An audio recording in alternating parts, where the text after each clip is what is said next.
What's good, y'all? Welcome to Small Ball with Kenny Beecham, episode 1. Now, if you've been following for some time, a podcast is not very new. The name is new. The visuals are new. And the goal is new as well. Ball has been on my mind for the last couple months, man. This season, I am diving in more than ever before. And y'all already know I was on top of my game. This year's going to be a lot different. And last time you talked to me or you see me on this channel, we were doing the Kenny Beecham podcast, which was a success. I always have a thing where I try something new without any goals or like any real vision for it and see if people enjoy it. And that's basically what Kenny Beecham podcast was. And then it turned into this, where things are going to be different, but the same. Like, you're here to get my basketball opinions, right? But things will be elevated. We still got producer Greg on the ones and twos. And this season, we will be having a plethora of guests, and it should be a lot of fun. Now, we're at that part of the season, which is a week or two away, where you're going to see all your favorite publications, your favorite YouTubers, your favorite podcasters go out there and give you their predictions of the NBA season. And I'm a guy to take these predictions very, very seriously. Hit me up when I'm right. Don't hit me up when I'm wrong. Don't hit me up when I'm wrong. But I like when I see a shot go in. For example, 2 years ago, Sacramento Kings, that was me. Also, 3 years ago, Sacramento Kings, I thought it was going to be them, and I was wrong there. But 2 years ago, Sacramento Kings, that was me. Last year, we got some big L's like the Atlanta Hawks, or the Pelicans was like a neutral. Like, I thought they were going to be good, and hell, they were in the playoff series this year. I thought they were going to be a little bit better. So I'm counting that as a neutral.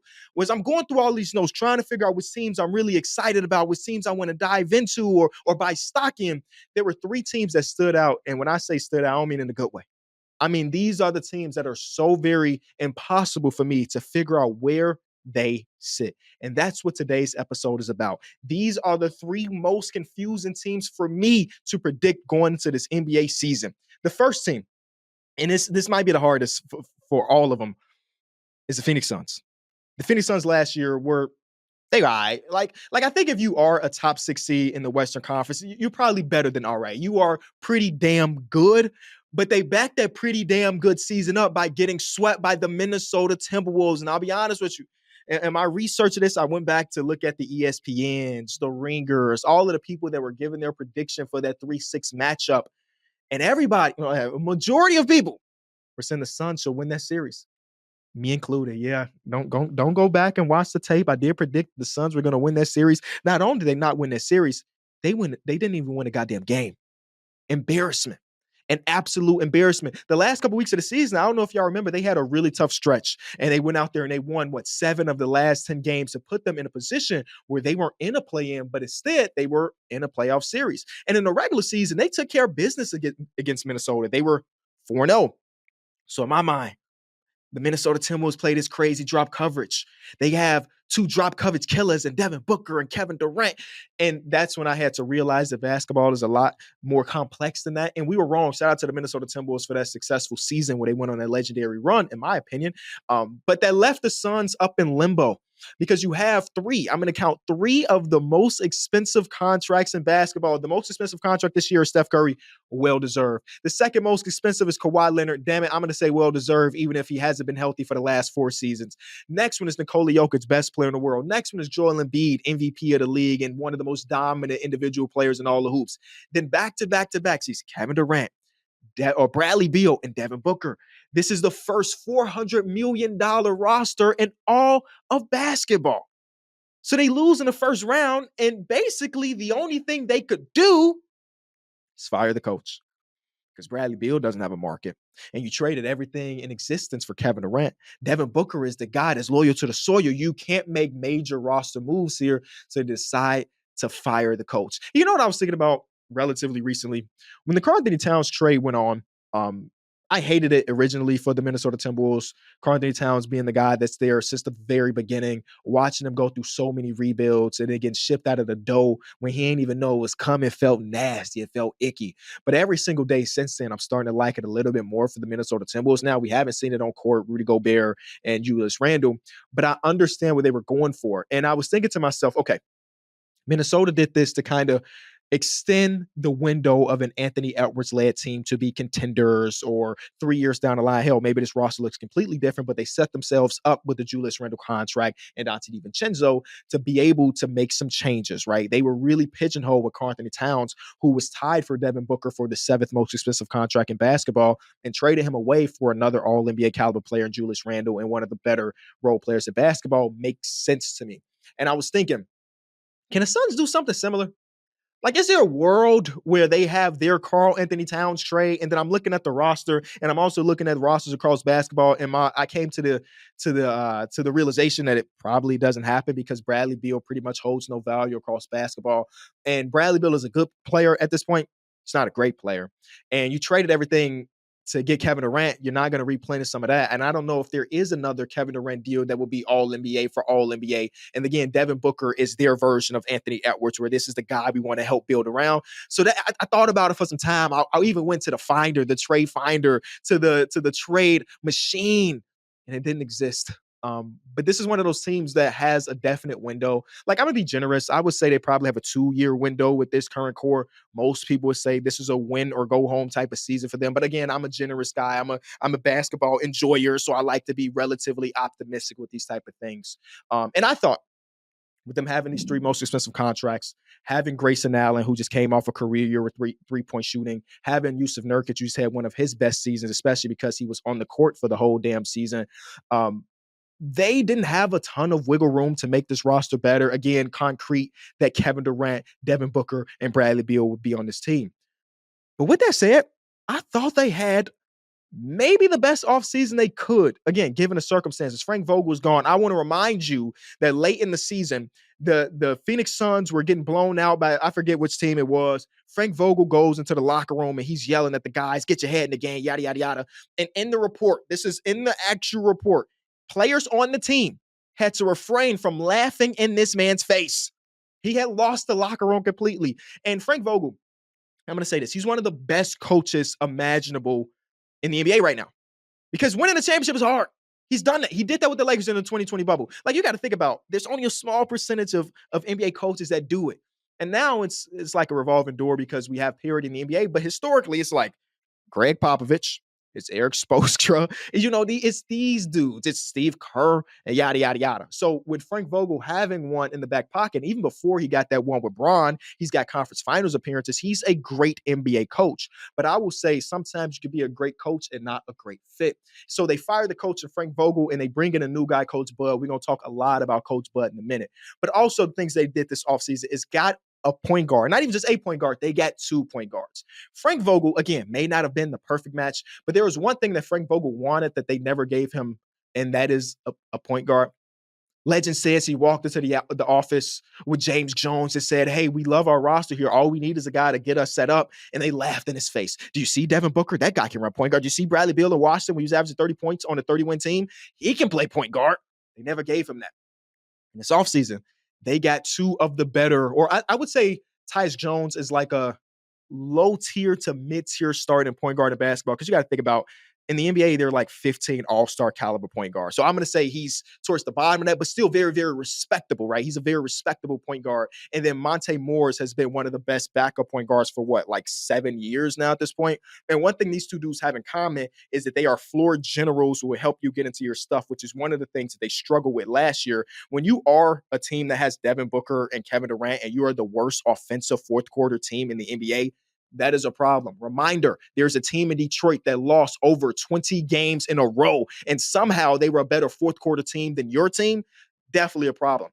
Thing number 2 that they did that I really enjoyed was they drafted not for the future, not for upside, but for the now. Remember, this team has a very short window. So Ryan Dunn, who was known as one of the best defensive prospects in an NBA draft, is on their team. And then Uso Igidara, who would name, I don't know if I'm pronouncing right, is a dude that with the spacing of the NBA should be a more successful NBA player than he was a college player. A win. 3 big pillars, new coach, point guard play, drafting for the now and not upside. Amazing. And again, Frank Vogel was the answer. That's completely okay. One thing about Bud, that man is a floor raiser. you talk to Bucks fans, they're gonna have very similar things that they hate about him. He doesn't make adjustments, especially come playoff time, yada yada yada. But one thing about Coach Bud is he is a floor raiser. And there's this thing, I don't know if it has an official name, but we gonna call it Bud Ball. Bud Ball is successful in the NBA. So when I say this team is hard to predict, I truly do believe that this team is going to be good enough to win a bunch of games. But the question is, are they good enough to be considered contenders? In my mind, as of right now, they're six. They're three out east and three out west. We could talk about that in a future episode. You could probably do your math and figure out who those six teams are. But this is a team that is borderline to me. And with Bud Ball, I think there's a world where they sneak in to be the fourth team that could potentially do it. This is the thing about Coach Bud. The one thing that you can count on is they're going to get up 3-point shots. Last year, the Suns were 9th in offense, 12th in defense. When you think about, that's pretty damn impressive. 12th in defense when you have a starting lineup of Devin Booker, Bradley Beal, Kevin Durant, Grayson Allen, and Yusuf Nurkic. It's pretty impressive that Frank Vogel was able to get them to be one of the better defenses in basketball, and the offense being 9th. This is pretty impressive. Two, when you account for it, they were a low-volume three-point shooting team. And not only were they a low-volume three-point shooting team, they were the number 2 team in mid-range jump shots. The recipe just doesn't add up to being a successful offense, but they were able to do it. They were 19th, right? Maybe not low volume. They were 19th in three-point percentage or frequency, which inherently is not necessarily a bad thing. You think about the teams around them. Minnesota was right there ahead of them. OKC was right there behind him. Indiana right there behind them. The Pelicans right there behind them. But the one thing that makes those teams different than them is that the Suns were 25th when it comes to shots at the rim. Yeah, Minnesota got shots at the rim. OKC got shots at the rim. NOLA got shots at the rim. Indiana shots at the rim. So we're 25th in shots at the rim. We're 19th at three-point shots and second in mid-ranges. The shot profile was awful. So the fact that they were 9th in offense just tells you like the efficiency of Kevin Durant, who, even though some of the super advanced numbers say he's fallen off in isolation, yada, yada, yada, still ridiculously talented. Having Grayson Allen shoot 40+%, having Bradley Beal shoot 40+%, like those things are important. And again, 9th is pretty impressive when you think all things considered. Now, Bud will change those numbers, right? We don't want to take away the mid-range shot because, again, we have Kevin Durant and Devin Booker. That's their bread and butter. You don't want to nullify their superpowers, but we do want them to expand as players, and that may be asking a lot because Kevin Durant is in his mid-30s. But here's how incredible the Bud Ball thing is. His first year in Atlanta was the 2013-2014 season. Again, I'm going to remind you, this is over a decade ago. Shot profiles have evolved pretty dramatically since then, but I'm going to give you the numbers anyway. He was second in three-point percentage as far as frequency. The year after that, third. The year after that, third as well. And then the year after that, they fell off to like 10th. But the reason they fell off is because, well, Jeff Teague was gone to his next team. Al Horford was gone to his next team. And the writing was on the wall that the Atlanta Hawks were about to hit their rebuild because LeBron swept them in the playoffs. Again, like that was the thing. LeBron just tore up the entire Eastern Conference. So then his time in Atlanta goes away, that he ends up being a part of the Milwaukee Bucks. Again, the team that they eventually went on to win the championship. In the 17-18 season, this is Jason Kidd for half of a year. This is Joe Prunty for half the year. The Bucks were 25th in three-point frequency. 25th. I'm going to say that again. They were 25th. Bud comes in his very first year. They go from 25th in frequency to third. Yeah, from 25th to third. And then it follows on to 4th to 12th in their championship season, which is something we could talk about. The fact they were from 4th to 12 and they won as 12 is interesting. Then 6th and 4th. It got so crazy. I just want to keep giving you examples of this Bud Ball to have that three-point frequency should increase pretty dramatically under the Suns. Mike Scott played his rookie season in the 2012-2013 season. This, again, the year before Coach Bud was a part of the Atlanta Hawks. His whole rookie season, he shot 0 3-pointers. Not a half-court heave, not one at the end of a shot clock, literally 0. The first year Bud took over, he was averaging 2.5 3-pointers per game. Paul Millsap, in his first 7 seasons in the NBA, when he was a part of the Utah Jazz, shot 113 total threes. His first year under Bud, he shot 212. That is what Bud Ball is. And now people are writing the articles. Ooh, Yusuf Nurkic. I mean, he shot pretty decently last year on like 90 attempts. Under Coach Bud, he could do what Brook Lopez did. Maybe not to the extent of success, but like Brook Lopez was a low to the block. He started shooting threes a little bit before Bud, but not really his bread and butter. To now, we call that man the Splash Mountain. Could Yusuf Nurkic be Mike Scott? Could he be a Paul Millsap and see his 3-point volume go up dramatically? Because the jump shot looks good. Again, he shot it fairly well. Somebody's about to start taking more and more threes, and that is going to be the Phoenix Suns.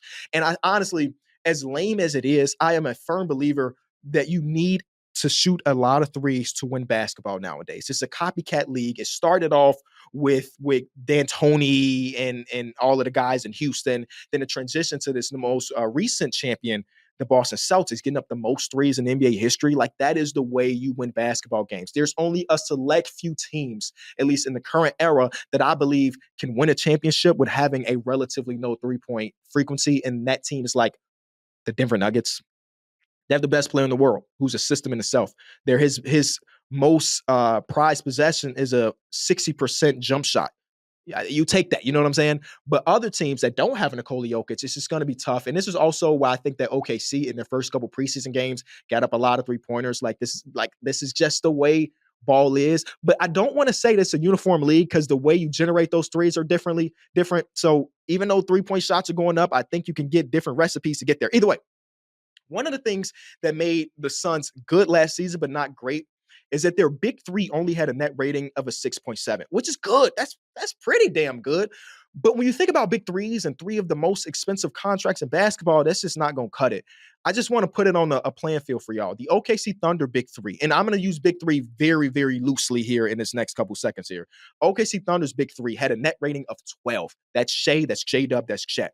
The 76ers big three, like I said, I'm using it loosely because Tobias Harris, Joel Embiid, and Tyrese Maxey, net rating of 15. The Spurs big three. The Spurs, do they have a big three? I'm counting it.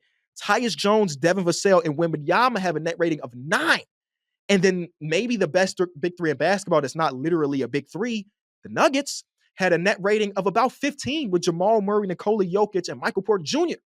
So you're telling me we're paying all of this money to have the second most expensive team in basketball, and our net rating as a squad with those big three on the court is less than Wembanyama and Tyus Jones? It's not cutting it. And I think that under Coach Bud, that can go up because the offense should be better. You know, you paying $150 million annually for success. 6.7 net rating just won't cut it. So the reason why, again, I'm teetering this fence has to do with these first 2 games of preseason. Kenny, it's the preseason. It doesn't matter. And for the most part, I would say you're right. But there's one thing that translates over, and I found this in an article by Jacob Sutton at J Sut Hoop. Shout out to him. He did this whole research about, does preseason matter? He did the same thing for Summer League. The reality is, most of the time, no, it doesn't, right? We watch preseason to kind of get an idea of DeMar DeRozan in his brand new jersey, or so on and so forth, more than like, ooh, that team put up 50 points in the first half. They should be good this year. No, that's not what preseason's about. But the one thing that has a positive correlation from preseason to regular season is 3-point frequency. Yeah, this is what we hear about, 3-point frequency. Here's what he says.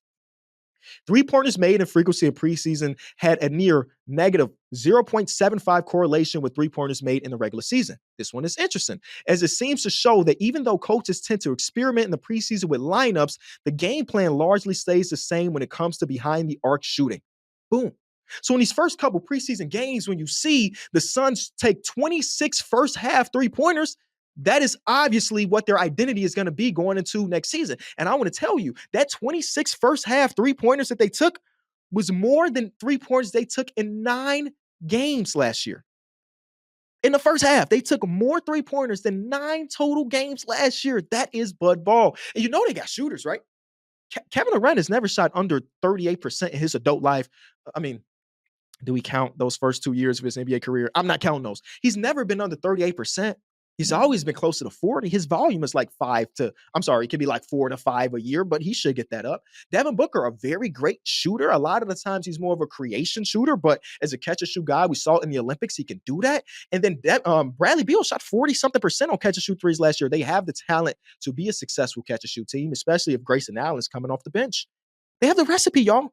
Now, how much of that would translate to the postseason? That's the biggest question, right? Because even Tyus Jones, who's their point guard, who's even in the preseason, him and Monte Morris have equated for one turnover to like 37 assists or something crazy like that. The smaller guards typically are playing off the court, and maybe that puts you in a similar situation where you get to the postseason versus the Minnesota Timberwolves and it doesn't really work out. But I am still teetering this fence on whether or not I want to put them in the upper echelon of contender. And one of the other reasons why I'm struggling with that is that Kevin Durant played 75 games last season. That is the most games he's played since 2018, 2019. After that, he had 35 games, 55 games, 47 games.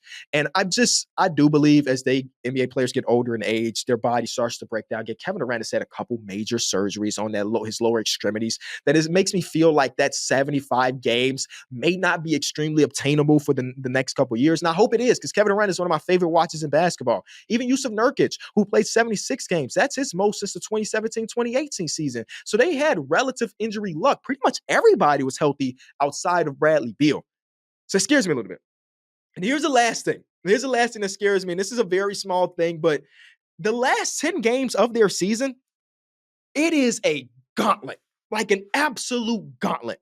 They see the Cavaliers, then they see the Bucks, then they see the Celtics, then they see the Timberwolves, then they see the Rockets, then they see the Bucks again, then they see the Celtics again, then they see the Knicks, the Warriors, and the Thunder. Their last 10 games, every single one of these teams are projected to be above 500. Will they be? Time will tell. But every single one of these teams have playoff buzz going into the season. You're going to end the season that way in this crazy competitive Western Conference. Hell, you go 5-5 here, you might look like we won this little 10-game stretch. That's how much of a gauntlet it really is.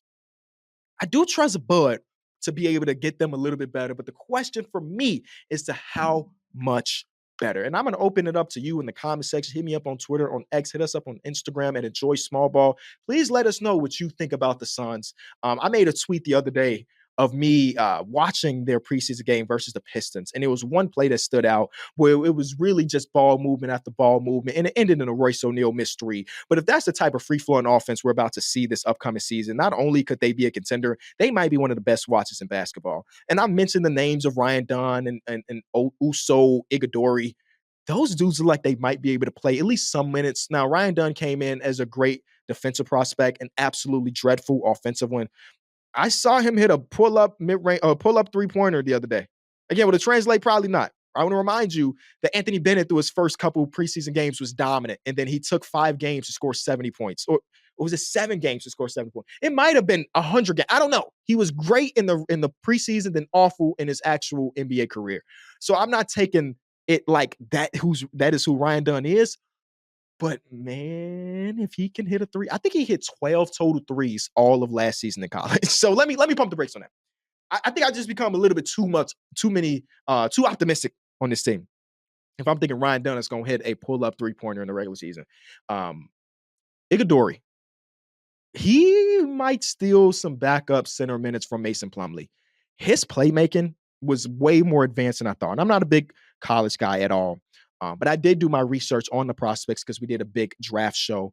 And he was a guy that did stand out at least a little bit. I didn't think he was going to look this good on the pass specifically. Again, the game is a lot different once we come to the regular season. You're going to be seeing Jokic versus seeing Isaiah Stewart. But it's just a guy to be on the lookout. It's a 40th overall pick. He might actually play some real minutes. So you let me know, what do you think about the Phoenix Suns? Are they contenders, or am I just blowing smoke?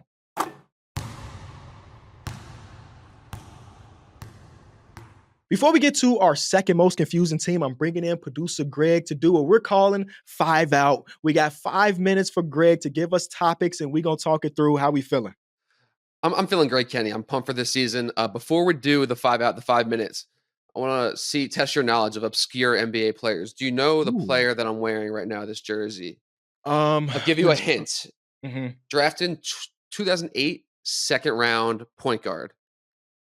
2008 second round point guard.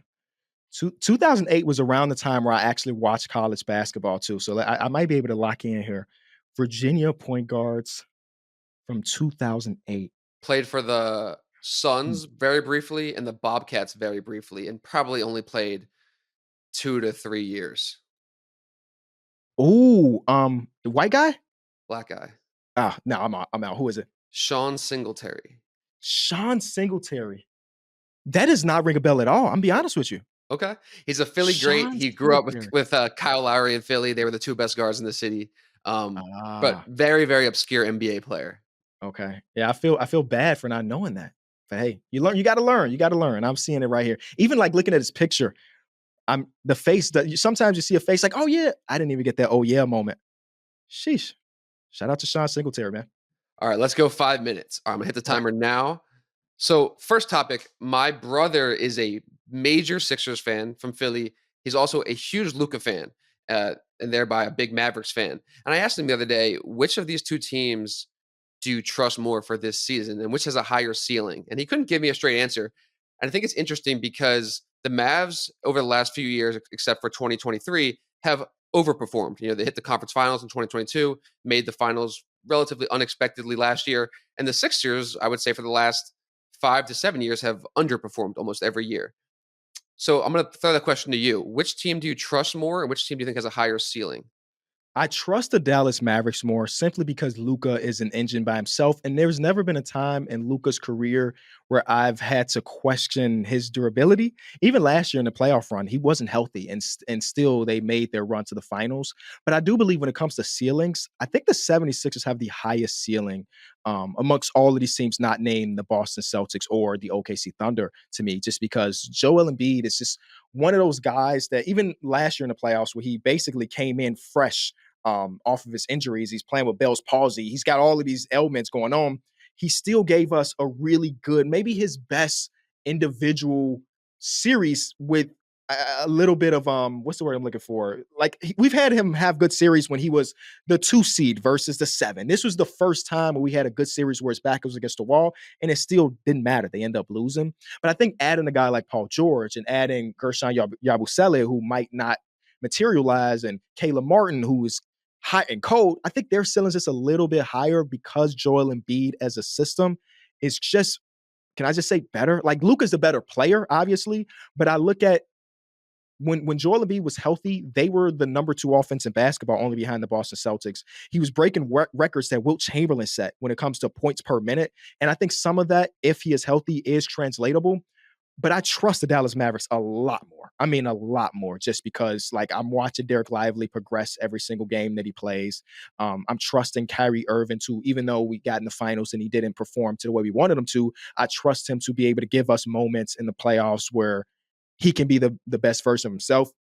And your old friend Klay Thompson, I know he's 0 for 10 in the playing game, but like I do trust that we might be able to get a Klay Thompson-esque game every once in a while. So Well, I I think, was thinking on the Clay topic, I was thinking that, last year he took so many bad shots and he'll have the green light this year as well. But the difference is that if Luca doesn't want Clay to have the ball, Clay won't get the ball. In the yeah. Warrior system, Clay touched the ball almost every play. Mhm.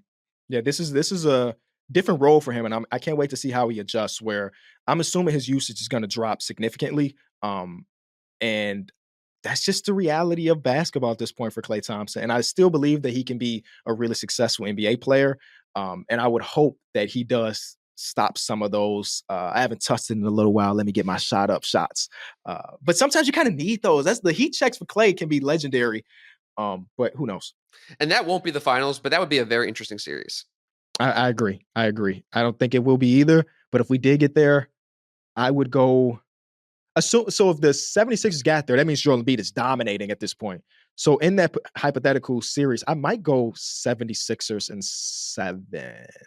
Also, 3 stars versus 2, or in terms of all stars. Yeah. Yeah. All right, second topic. Big Warriors fan. Most of the listeners probably know this.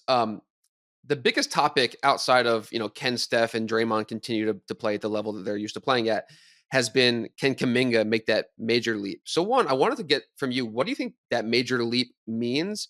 And in my mind, I actually think it's more likely that Wiggins returns to 2022 Wiggins than it is that Kuminga takes some major leap. But people aren't talking about Wiggins in that way, but the focus is really on Kuminga. So I want to get your thoughts on that. Yeah, I think that they're not talking about him just because it's been, I guess, 2 seasons now since that's happened. And obviously, he's dealt with so much off the court. I mean, he lost his father and everything, and then took some time away from the actual team. I don't trust that version of Wiggins to ever come back just because that really is just like a 1 year of his entire, what, at this point, 10-year career. I forget what year. It was certainly an anomaly. Yeah, it was an anomaly. Where I am probably a little bit more bullish or optimistic about Jonathan Kuminga, and I think a lot of that has to do with like what his next step could look like. I think he has the tendency, and you definitely could probably attest to this, of getting that tunnel vision. Where this is a team that has so many very good playmakers, it feels weird to have a guy to not live up to that, but also not be great enough offensively to warrant it. Like some dudes have that tunnel vision, but they might be Kevin Durant, and at that point, we're completely okay with that. But he also adds the other element to this relatively old team of being a guy that can get it and go and just have this amount of bounce. And I do believe you need some level of like extreme athlete to win. And I do believe that's what Wiggins was in 2022, where he was like getting hella offensive rebounds and doing this. Again, because I don't believe that version of Wiggins will be coming back, I'm hoping that Kuminga can kind of step into those shoes. He also got to improve that three-point ball, obviously, as we all know, considering him and Draymond and maybe Trace or him and Kevon Looney. Like that three is going to play significant amount of minutes together because Draymond doesn't want to play the five. But I would bet more on Kuminga's jump versus Wiggins coming back to that all-star level. All right, we just hit past 5 minutes, but I do want to ask you. So last year he averaged 16 a game, 52% from the field, 32 from three in 26 minutes. What would that leap look like for you for this coming season? Because there's going to be obviously more opportunity with Klay Thompson being gone. I think for that leap to be successful, sometimes a leap for me is not necessarily about how many more points you average.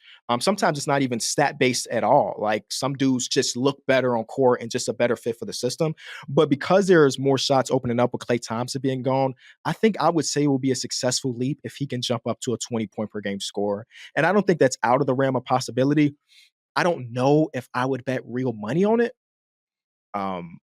But that's probably what a successful leap will look like to him. And it probably is getting to league average from three-point shooting. If he could get to 35%, I think they really take that and just become a better fit as a playmaker on that team.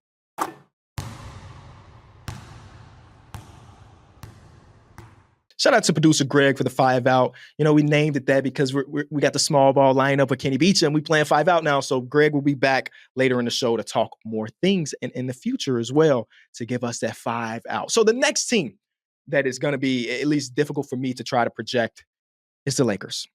Now, funny enough, I just did a read because we partnered with Vox Media. Shout out to Vox, where I did this ad read where it's like trying to get more people to click onto the show, listen to the show. And in that, I said, I'm not your traditional podcast that's Lakers based or Warriors and Knicks. And here I am talking about the Lakers on the very first episode. But it's hard not to because they are in a very similar situation to the Phoenix Suns, where the major thing that they did was bring in a brand new coach. I mean, this offseason was nothing.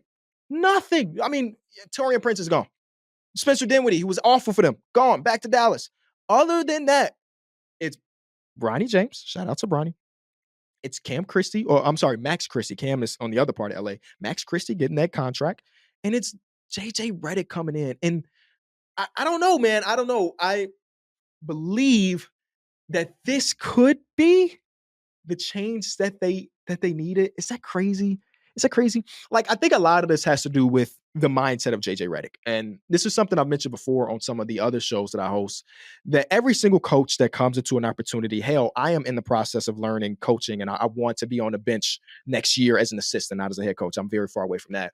Everybody has the idea of changing the philosophy of a team and changing the mindset, changing the way they play. And that sounds all good in the introduction interview and everything, but it's rare to actually get that done when you consider LeBron is 40 now. Or I'm sorry, he's going to be 40 now. Like, he's been playing a very certain way for a very long time. Other LeBron coaches have said very similar things to what JJ Redick has said already. Anthony Davis, he's non-analytical.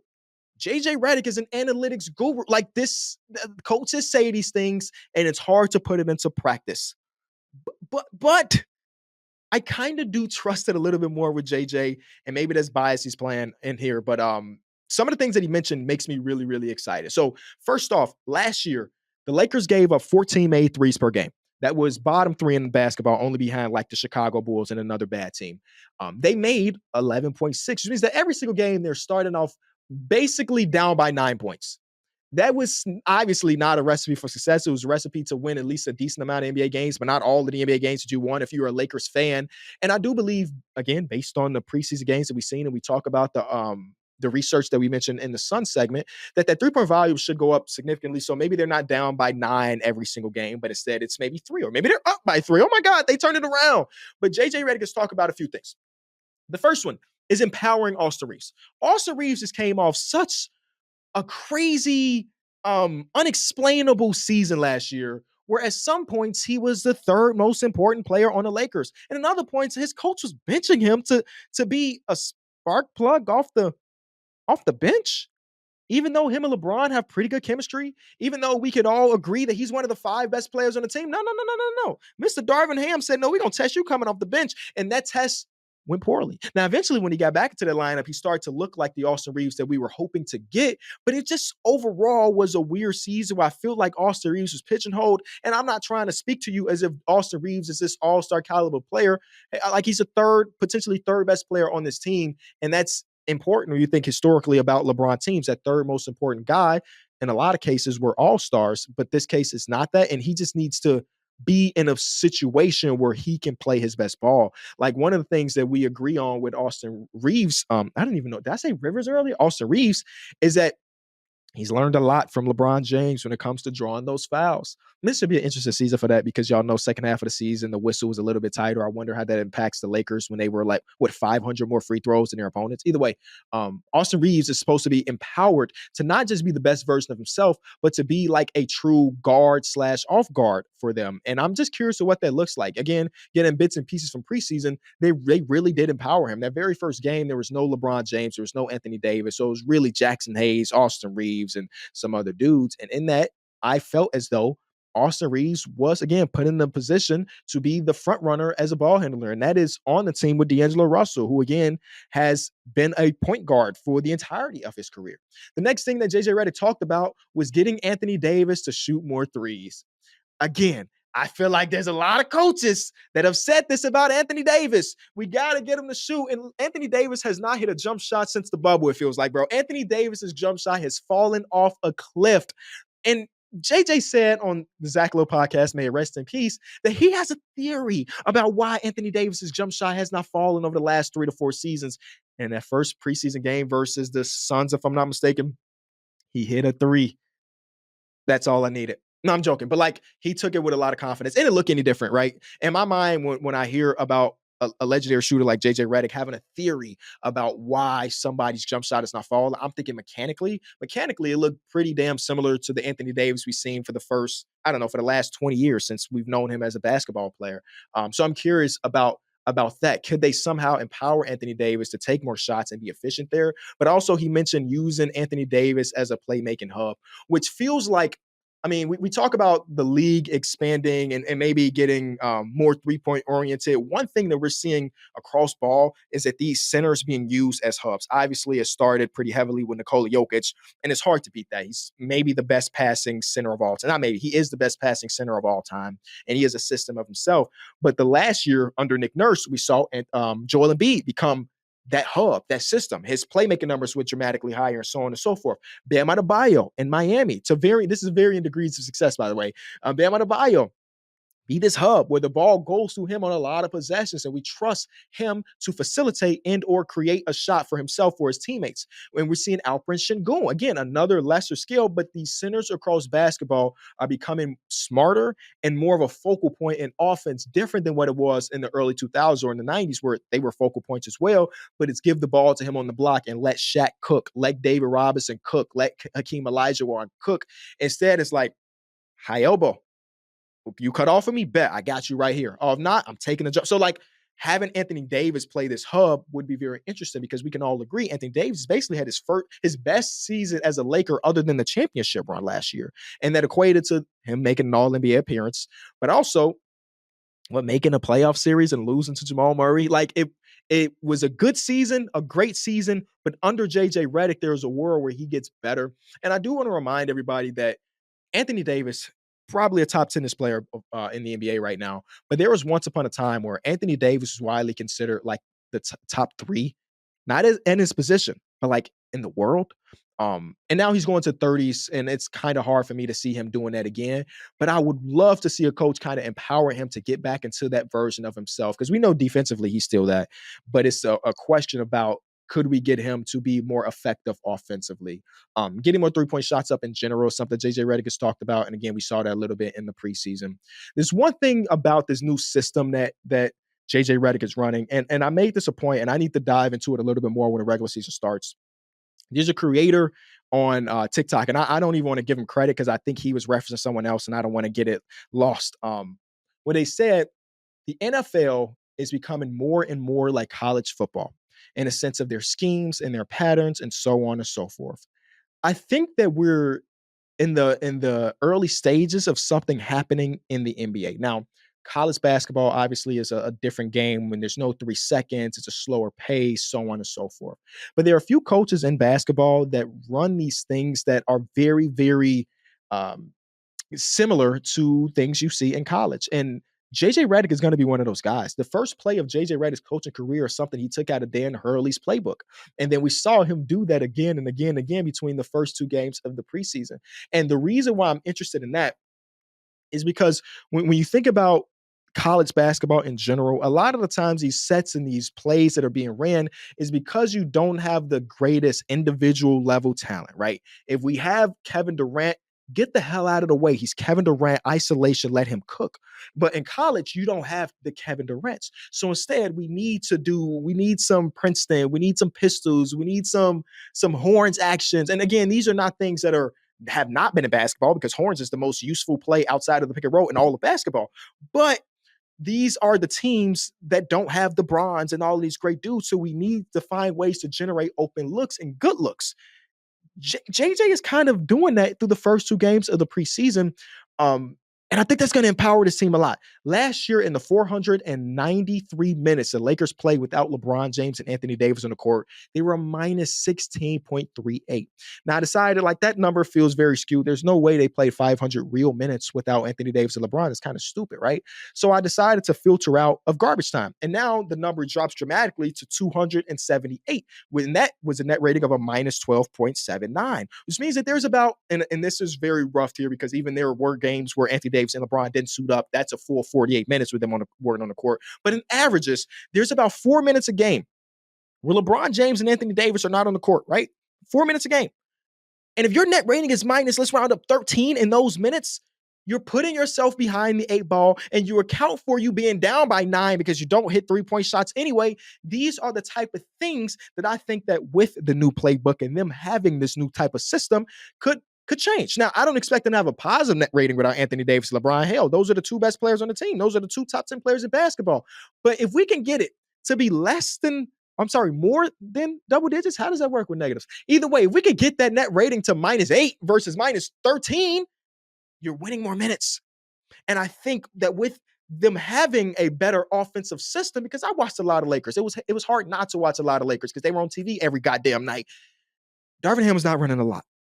And I don't want to say he wasn't running anything, because that's not fair to Darvin Ham, because obviously he has some type of plan or some type of system. It just wasn't very successful. Hell, even if you watch Starting Five that just came out on Netflix, the very first episode, you see LeBron James kind of being upset with Darvin Ham and his minutes restricted. Darvin Ham had plans. He wasn't able to actualize those plans.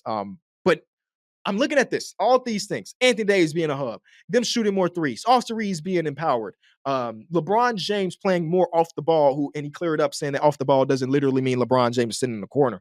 These are the things that make me a little bit more interested in the LA Lakers. So while the Suns was like, oh, do I believe in them as a contender? The Lakers is like, could I see them being a top 6 seed? Because this is a team that has gone through the play-in for the last couple of years, and it's worked to them get to the conference finals once, but we also see them go against the Nuggets, and boom, it's a 5-game series behind Jamal Murray hitting 2-game winners. So I look at this, and his team was a good team last year without a coach that we trust. And again, I'm not acting like JJ Redick is coming in and being Greg Popovich. He's not Eric Spoelstra, damn it. But based on what I've seen so far in the interviews, I'm more confident in him getting the most out of his talent than with Darvin Ham. And then I look at the line. If you go into FanDuel Sportsbook, they have a line of a 42.5 when it comes to total wins on this season.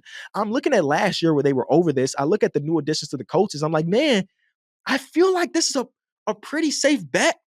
Like the last time LeBron James's team has had less than 42 wins was a few seasons back with the Lakers, where LeBron only played 50 games. So if we can expect this Iron Man of a player to play again 60 plus games, 42 wins feels safe. If you look at their starting lineup for last year, the one that actually mattered with Austin Reeves, D'Angelo Russell, Rui Hachimura, LeBron James, and Anthony Davis, that team's what, 23-8? Just looking at it.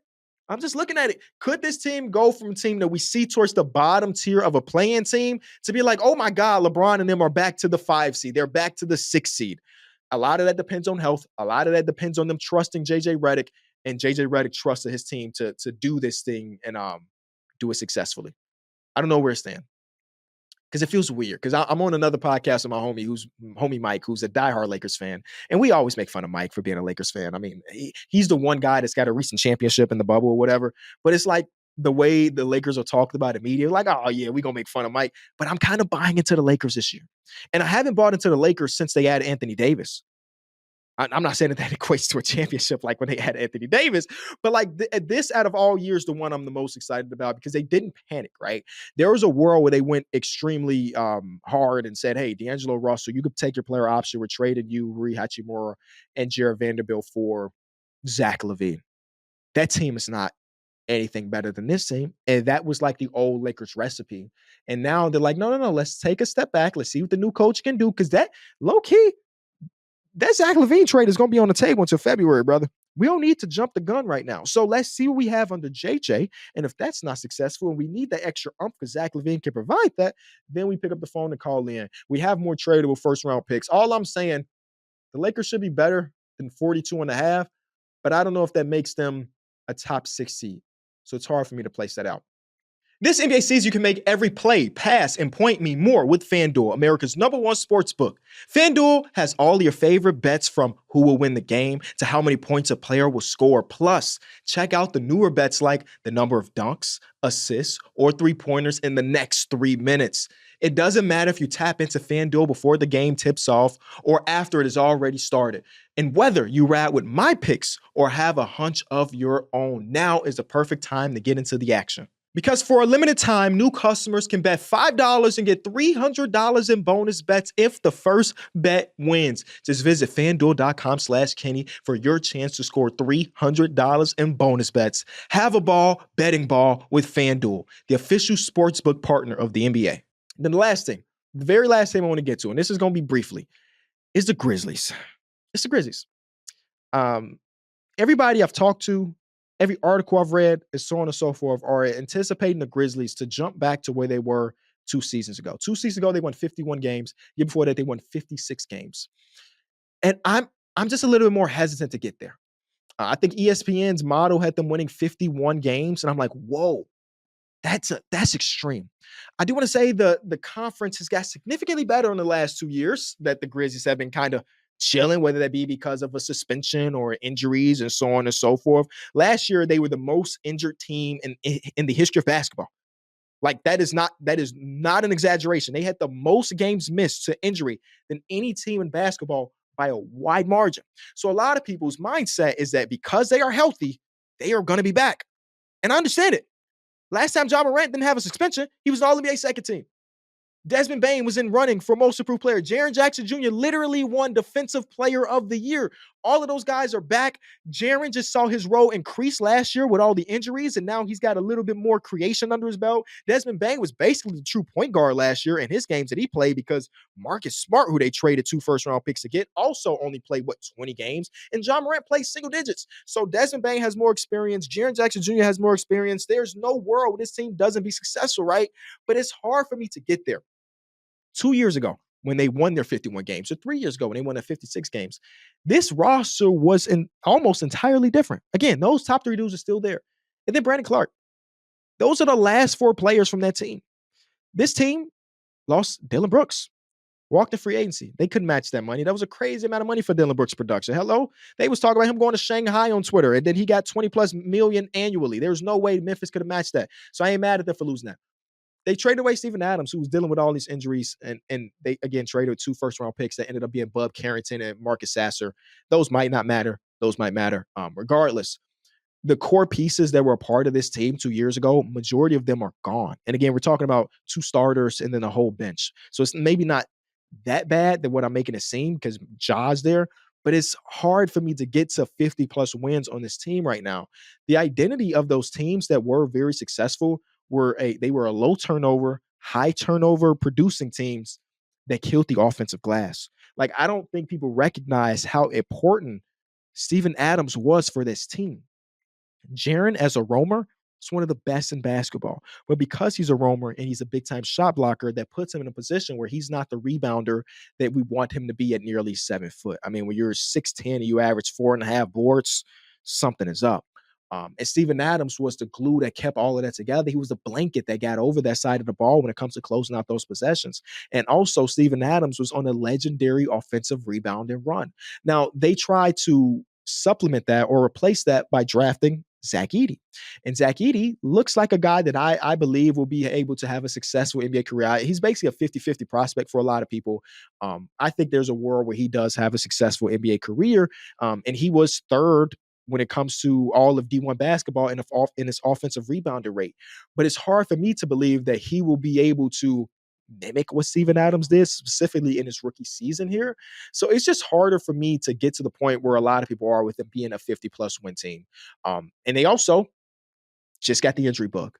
Again, I mean, Vince Williams Jr. was probably the most interesting thing that's come out of Memphis over the last season. He's already injured.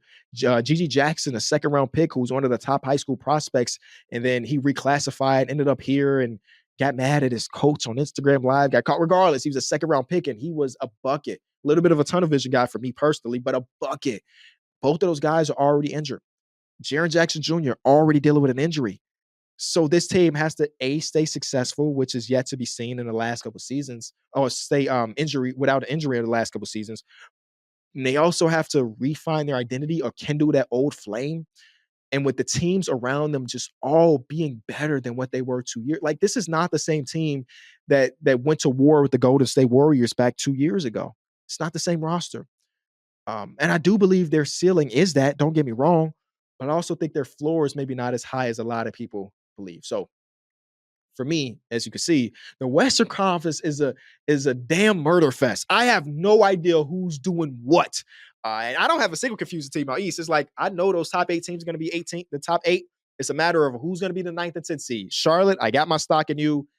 And Atlanta, go do it again. Go be a play-in team. Just let Trae Young be the all-time leader in points in a play-in because I think he could do that.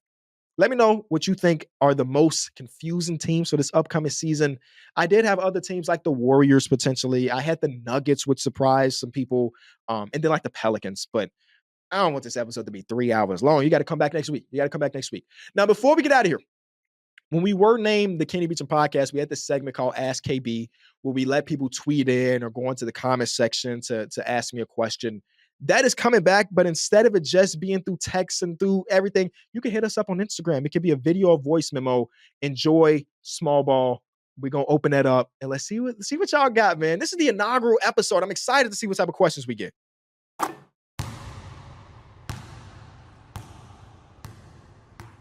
All right, Kenny, before we get into these audience questions, I have a quick thing for you on the Grizzlies. If someone were to tell you that Ja Morant is a top 3 MVP candidate and he's neck and neck alongside Luka and Shea towards the end of the season, in your mind, where does that put the Grizzlies? Oh, yeah. Where would they be at that point in the season?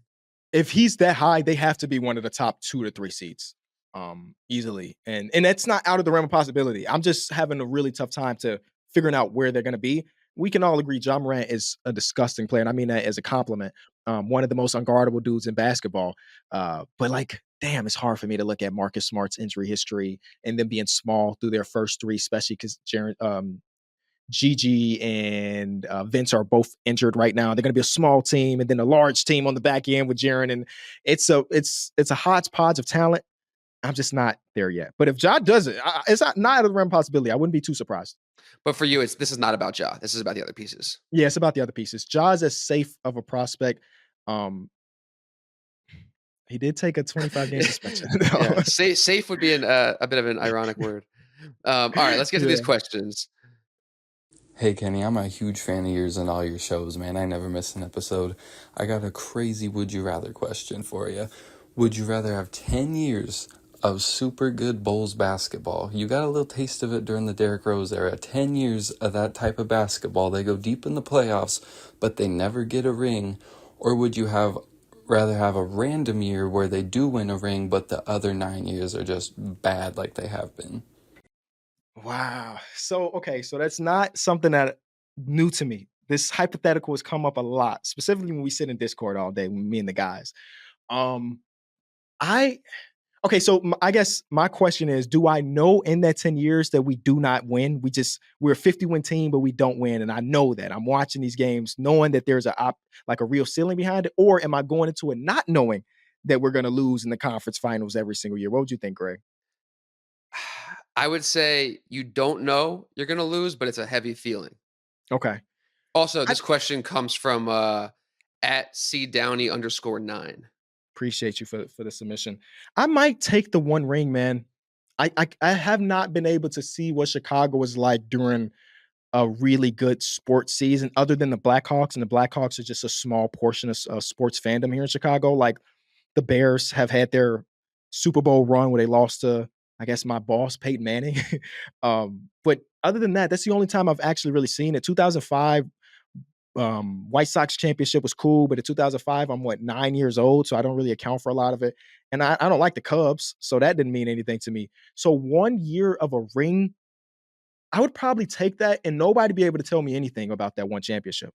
Like, you know how to get the fake rings for the fans? I would buy 10 of them and I would wear them all at the same time.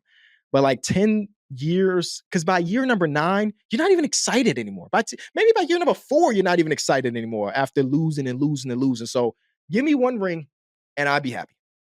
What's one all-time NBA team you wish you could have seen live?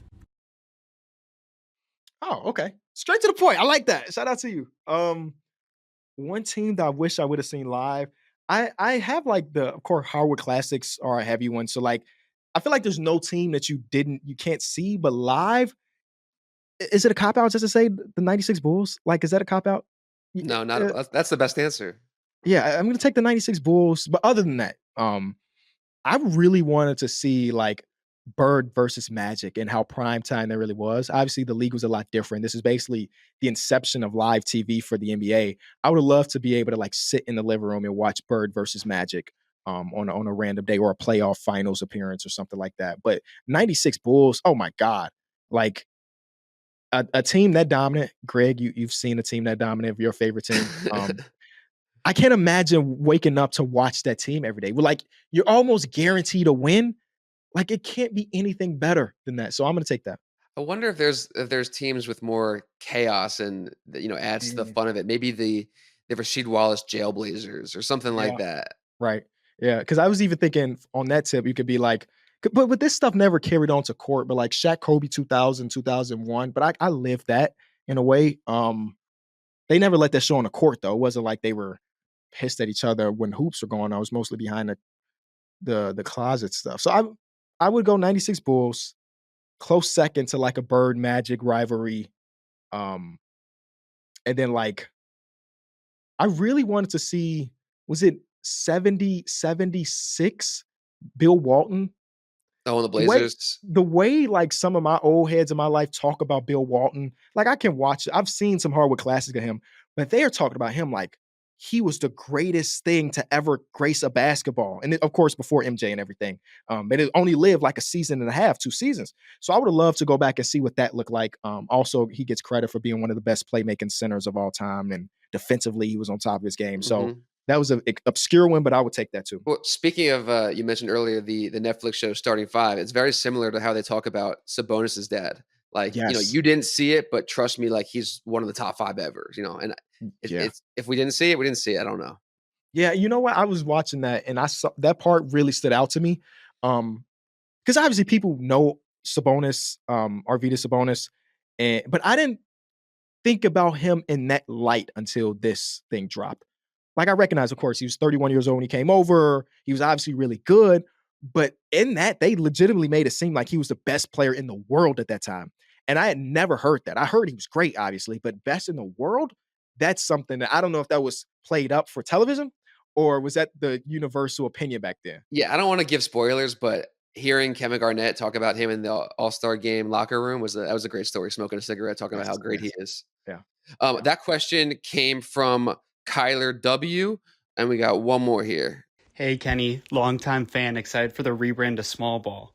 With this draft class being touted as not having a lot of star talent up top, which rookie do you think is going to have the biggest impact this season? Wow, I love that because here's a spoiler. Next episode, that is something I'm actually diving into with a guest. And that's actually such a tough question. That's why I want to bring on like a genuine expert, somebody that their whole job is to do draft work. Because I don't know. Like when it comes to fit and opportunity, there won't be more people higher than like Alex Sarr. Alex Sarr is going to go into the Washington Wizards. He's going to start alongside Kuzma and Valanciunas. That's opportunity. When it comes to fit, it's probably Zachary Ricochet because he's playing with Trae Young, who generates all the open looks you could possibly get. But I don't know if he has the talent to actualize that and make him be the MVP or the Rookie of the Year. Immediate impact is going to be tough. Like there are some later guys that I'm excited about. Like I mentioned, the Ryan Dunns or the Uso Igadoris for like the Phoenix Suns, who might get real rotational minutes as late first rounders and second round picks. But I'm just going to say, keep on the lookout for next episode where we talk about basically this exact topic. I don't know how you called it, but it's coming. What are your initial thoughts on Dillingham? I'm excited about it. I'm always a little afraid for young, thin guards in general, but he has such a way of moving with the ball that I feel like he might be the exception to like, this guy's knocking me off my spot. Like, I feel like that happened to lots of young players. And in his first preseason game, he had a possession where it kind of happened at the rim. That's why I'm afraid for him. But he's silky smooth, man. And now he's not under as much pressure as he was 3 weeks ago before Dante DiVincenzo was on the team. And I think guys like Ant, they're just going to feed him confidence all game long, especially early in the season. So I could see him having an early case for maybe Rookie of the Year, even though he'll be coming off the bench. But I think that will likely, to your point, die down once that physicality heats up and all that. But he's got something special, I think, in at least the first couple preseason games that I watched. Yeah, and I think it will be pretty tough to play him off the court too because of his anchor on the backside with Rudy Gobert. Where like he's gonna be a bad defender. He's a rookie, B small, C thin, D didn't like. It's a lot of reasons for him to be a bad defender. He's super offensive oriented. Yes, and if there's anybody you want a bad defensive point guard to play with, it's Rudy Gobert. So that's the bright side of it all.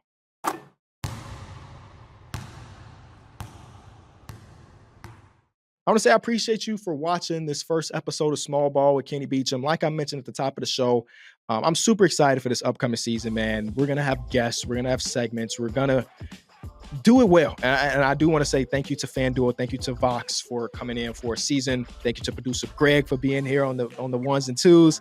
We'll see y'all next week, man. A very great episode coming up, and we'll be here for the entirety of this season. Love y'all.